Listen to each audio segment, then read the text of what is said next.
E agora, como é que eu vou começar esse texto? Como é que eu vou começar essa redação? Essas perguntas certamente já encheram sua cabeça de dúvidas aí e provavelmente você travou na hora de escrever um texto, justamente no começo. Quantas vezes não aconteceu de depois de começar o seu texto deslanchar e você conseguir chegar até o fim? Eu vou explicar um pouco hoje sobre como é que isso acontece e o que você pode fazer para minimizar esse impacto aí com a introdução. Meu nome é Guga Valente e eu vou te conduzir nessa aula hoje aí. Muito bem, quando a gente fala de introdução aqui, estamos falando da introdução de textos expositivo-argumentativos, tá? Eu não vou entrar aqui em qualquer tipo de introdução. Seria impossível eu falar de qualquer tipo de introdução numa aula do tamanho que a gente se propõe a fazer aqui. Então, vamos nos ater aí aos textos expositivo-argumentativos, especialmente a dissertação argumentativa, em que esse tipo de introdução aqui cai como uma luva, tá bom? Vamos dar uma olhada nesse conceito que eu coloquei. A introdução deve fornecer ao leitor informações suficientes para ele as recuperar no decorrer da leitura. Então vamos tentar imaginar aqui a introdução como se fosse mais ou menos o trailer de um filme, tá? Quando você assiste a um filme, né, você vê o filme todo, 2 horas ali no cinema ou em casa, né? Hoje a gente assiste mais filme em casa do que no cinema. Mas você está ali vendo aquele filme durante todo aquele tempo, tem todo aquele desenvolvimento, todos aqueles momentos tranquilos misturados com momentos tensos, né? E a história vai se desenvolvendo e tudo aquilo ali, mas antes, muito provavelmente, o que te levou até ver aquele filme foi um trailer. E um bom trailer de filme é aquele que consegue dar para você o que você vai encontrar ao longo do texto. Ele não dá spoiler, ele não é um trailer que vai te contar coisas que você vai lá na frente não se surpreender mais, tá? O bom trailer é aquele que te deixa curioso sobre o que vai vir em seguida. É mais ou menos assim que a gente tem que pensar a nossa introdução. Nós temos que falar sobre o que a pessoa vai ver no nosso texto, mas nós não podemos antecipar tudo o que ela vai ver, até porque isso seria impossível de ser feito apenas em um parágrafo, né?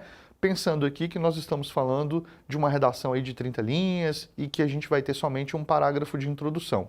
Eu digo isso porque se o texto fosse mais longo, se a gente tivesse, sei lá, 100 linhas para escrever, a gente poderia de repente fazer mais de um parágrafo de introdução. Mas aqui eu estou pensando bem no texto escolar mesmo, bem no texto padrão de vestibular, de Enem, né, para a gente poder pensar aqui num texto de um parágrafo mais curto, tá? Um parágrafo aí de umas 6, 7 linhas, que é um tamanho mais ou menos convencional, ok?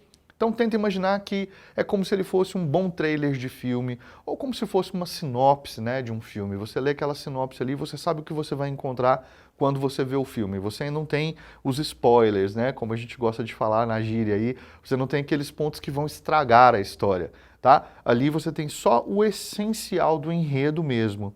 E aí é assim que a gente vai, analogamente, pensar na nossa introdução, como se fosse uma sinopse do que a gente vai encontrar depois do nosso texto.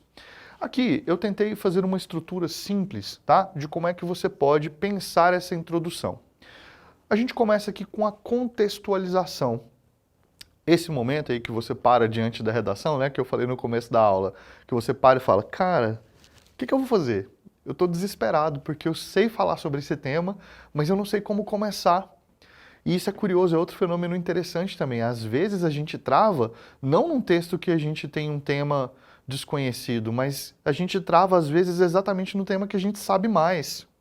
E acontece às vezes de a gente sair pior num texto que a gente tem mais conhecimento do que naquele outro que a gente não tem tanto conhecimento assim. Eu tenho uma hipótese. Isso pode acontecer pelo fato de que a gente fica ansioso diante de um tema que a gente conhece, porque a gente quer colocar tudo que a gente sabe ali. A gente quer mostrar para o nosso leitor que a gente tem bastante conhecimento. Mas esse é um erro, tá? E é um erro que nem vou explicar aqui como é que a gente deve evitá-lo, porque a gente não está falando disso nesse momento, a gente está falando de introdução. Eu mencionei isso só para dizer que também faz parte do processo de escrita, no momento em que a gente está fazendo a introdução, passar esse tanto de coisas na nossa cabeça. O que é o ideal? O ideal é a gente escolher algo interessante para começar o nosso texto. Evitar aqueles chavões, né? Ah, no mundo todo, a cada dia que passa, atualmente, todas as pessoas. Esses termos muito generalizadores, assim, eles costumam ser bastante desinteressantes para o leitor. O leitor não se interessa por algo que comece de um jeito muito genérico, muito amplo. É mais interessante, de repente, você fazer um recorte e pegar algo que seja mais específico. Por exemplo, começar com um fato histórico. No ano de 1922 aconteceu a Semana de Arte Moderna no Brasil, blá blá blá. É mais interessante, de repente, você começar por aí.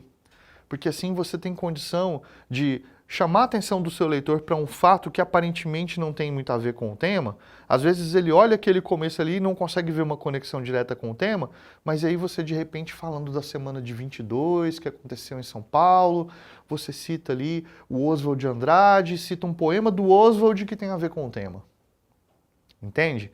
E aí depois a contextualização vai fazer todo o sentido, né? Porque por que você trouxe a Semana de Arte Moderna? Porque você queria chamar a atenção do seu leitor mesmo, mas no fim você queria falar daquele poema do Oswald que foi apresentado lá e ele tem a ver com o tema da redação. É muito mais interessante quando você começa assim. Você pode começar de outro jeito, você pode começar, por exemplo, nessa contextualização, dando a definição da palavra-chave do tema. Às vezes você tem ali uma palavra-chave no tema e vamos imaginar que o tema da redação seja mansplaining, né? Que é um termo que é recente, a gente tem ouvido mais recentemente aqui no Brasil por conta de ser um termo do feminismo, né? Mansplaining tem a ver com aquela coisa de o homem querer explicar as coisas que uma mulher fala, né? Uma atitude ridícula que nós homens cometemos aí muitas vezes. Uma mulher fala uma coisa dentro de uma situação, numa roda de pessoas, e aí um homem pega aquilo que ela falou e fala assim, não, o que ela está querendo dizer é que isso assim, assim, assado, tal, tal, tal. Isso é ridículo, né? Vou deixar isso claro, se você for homem e estiver ouvindo isso, presta atenção em não fazer isso mais, tá? Isso é muito desgostoso, muito ruim, as mulheres se sentem muito mal com isso e é ridículo a gente ficar fazendo esse papel mesmo. Pois bem, mas vamos imaginar que o tema da redação é sobre mansplaining, né? Que é um termo em inglês e tal, e aí talvez o seu leitor não esteja familiarizado com isso. Então, de repente, vale a pena você começar seu texto dizendo mansplaining é a atitude de um homem ficar tentando explicar o que uma mulher quis dizer quando já está claramente entendido para os demais. Numa clara atitude machista, de tentar controlar e tal. Você pode começar seu texto, por exemplo, fazendo, né, essa definição do termo. Um outro jeito interessante, que seria o de você começar seu texto, seria, por exemplo, fazer uma ilustração narrativa. Como assim, Guga? Eu vou começar uma dissertação com uma narração? Sim.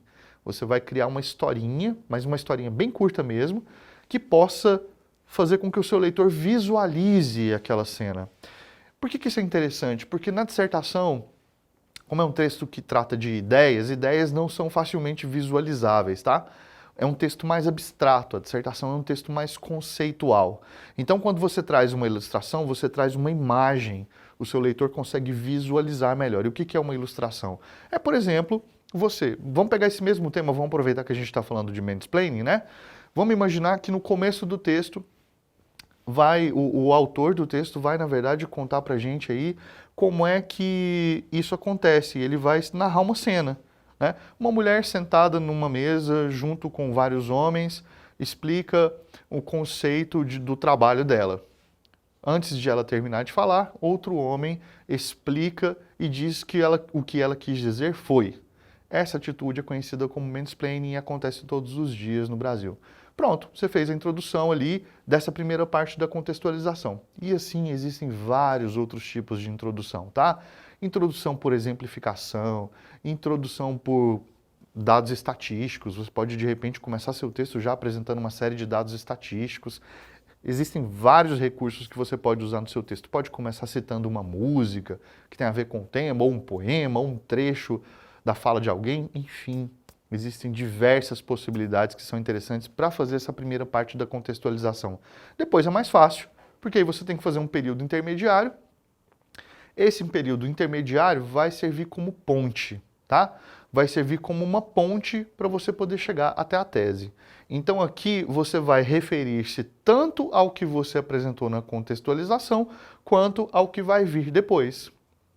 Esse é o momento de você dizer assim, ó, essa é uma atitude que acontece todos os dias no Brasil e várias mulheres passam por isso. Mas é uma situação que precisa mudar. Pronto, você fez um período intermediário que ligou a ideia do mansplaining à tese que ainda vai vir. Tá? Então, quando a gente passa por esse período intermediário, nós promovemos essa ponte entre essas partes da introdução. A tese, por sua vez, vai ser o quê? A tese é o posicionamento do autor a respeito daquele tema. Então, depois de ter contextualizado e ter feito essa ponte, que é esse período intermediário, ele vai apresentar qual é a opinião dele. E aí é interessante a gente pensar que essa opinião pode estar pautada, por exemplo, por duas causas. Eu posso apresentar aqui 2, 3 causas diferentes para esse problema acontecer. E aí o que eu vou fazer durante o meu texto vai ser desvendar cada uma dessas causas, explicar cada uma dessas causas, argumentar sobre elas, desenvolvê-las. Tudo bem? Então, a tese é esse momento importante, porque é a partir dali que o leitor vai procurar no desenvolvimento do texto o que foi utilizado para defender aquele ponto de vista que apareceu lá na tese. A tese sintetiza os pensamentos do autor sobre aquele tema e o desenvolvimento vai analisar esses mesmos aspectos que estão ali sintetizados. A síntese faz o quê? Junta tudo aquilo numa frase. A análise faz o quê? Esmiuça tudo aquilo durante o desenvolvimento. Tá bom? Então, basicamente, para a gente fazer uma boa introdução, nós temos que nos lembrar de, primeiro, contextualizar o tema, pode ser com filme, com uma fala de alguém, com dado estatístico, com um fato histórico e por aí vai. Eu faço um período intermediário para fazer uma ponte, utilizo um conectivo aqui para retomar a informação anterior e para dar a entender que o que vai vir em seguida é a minha tese, e depois eu apresento o meu posicionamento, apresentando aí 2 causas ou 3 que serão explicadas ao longo do meu texto, que serão esmiuçadas ao longo do desenvolvimento. Tudo bem? Eu espero que com essas dicas as suas introduções fiquem melhores na sua redação, tá bom? Valeu e até a próxima!